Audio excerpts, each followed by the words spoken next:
I also think, and you mentioned this, Sarah, that we used to have an office and we're now completely remote. And we went remote during the pandemic, as many people did, and we never went back to fully working in the office. And we've very fortunately grown quite a bit since 2021, and that has meant we've hired new people. And when we first started, we literally started at my kitchen table, which is 20 feet away from me right now.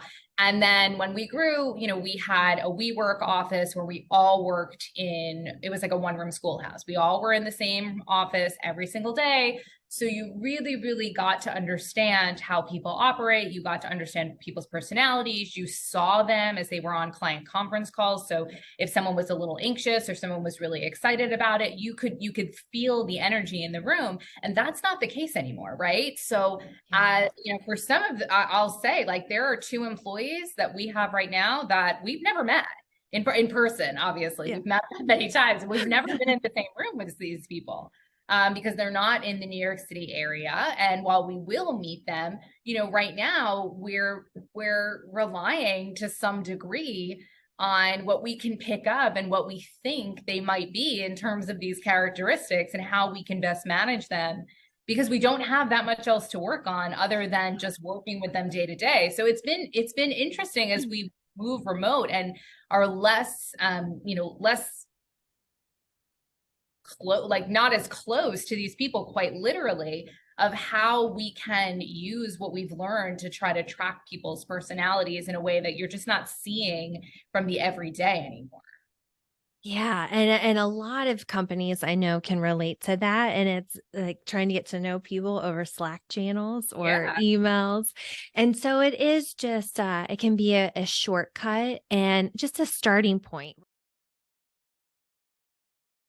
So I'm curious how this insight of with the Enneagram has helped you with your team and better understanding those that you're leading. Well, I'll give a very, very recent example. So we're in the middle of revamping our review structure, which has been necessary for a long time, and putting, more parameters on it, making it a little bit more professional, allowing for 360 reviews and self reviews, and asking some more pointed questions versus, our reviews they were professional before, but they were a little fluffier and a little less consistent. So as we're in the process of revamping all of this, we actually just filled out a review for a 6. And we were direct and we thought, this is fantastic. We are right on the money. We are saying exactly what we want to say. And we closed it out and we said to each other, do we need to review that again? And it was in the context of knowing that it was super, super direct, but probably not the language that the recipient needed in order to take in that information. So we were like, let's sleep on this a night or so, and then let's go back to it. And so I think it was yesterday, we went back and everything that we had written the first time was correct. Like we agreed with everything we wrote the first time, but we thought there are other ways that we could probably say the same thing and get the same message across that feels, to Cathy's point, a little bit more considerate, a little bit more empathetic, and a little less direct in the verbiage. So, I mean, it came into practice this week and still has, because we haven't actually had the conversation with our employee yet. So as we have that conversation, I think we'll be thinking about that too. Yeah. We see it even in our conversations. I mean, that is not the only review this week. There have been several reviews this week, and we find ourselves saying, oh, she is this. We need to react like that. And so I think that has really helped us. And I think it's just given us a little bit more of a framework to place that consideration in our approach. And I think that, and even for clients, we have one client whose name I will not mention, who we love, but who's an interesting personality. And we recognize that he prefers an 8. He wants an 8. He wants to talk to an 8. And he has little tolerance for people who don't meet him with that sort of direct confident, take charge, assured approach. That is terrific, especially if you can mimic an 8 because you have experience. But for a junior staff person who is not an 8, or who's closer to a 6, maybe even a 4, those people, it just presents a more challenge for them. And I think that we have to be mindful of that as well. And when we're matching staff to client.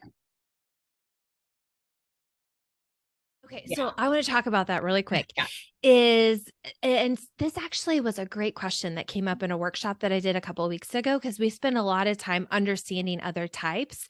And somebody asked, what about understanding the same type, but you're having problems with them? Or what should you know about them? So with the two of you having a lot of that kind of strong will, direct energy, what do you see has been your strengths as business partners, as leaders, with both of you having that?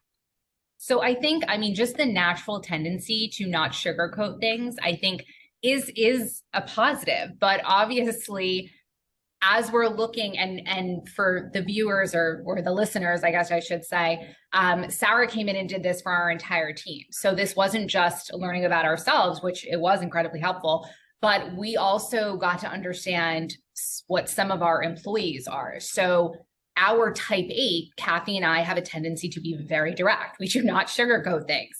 And that is in all areas of our lives, both personally and professionally. But I think what we've seen also is we've tried to at least adapt our style, while not losing who we are and not losing, what we want to say or get out of a situation, but we have tried to adapt our style to benefit the members of our team, because obviously that's management, right? One of our team members, we learned through this process, is a 6, who can be naturally more sensitive. And I should know, Cathy and I literally had no idea what any of this meant before we talked to Sarah. I was just gonna and we learned so much. I love the fact that I'm even throwing out, oh, well, this person is a type 6. I would have had no idea what that meant. That's right. That's right. And I should mention, with my type 1 coming in, I would have been highly skeptical of it.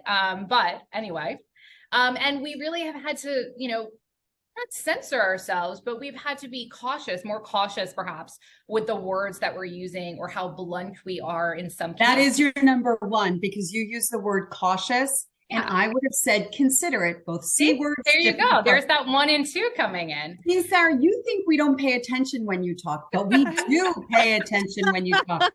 We know we can be bulls in China shop, right? We know that when we approach a managerial problem, we both bring the same, let's go get them, let's get it done, let's get this resolved and move on to the next thing.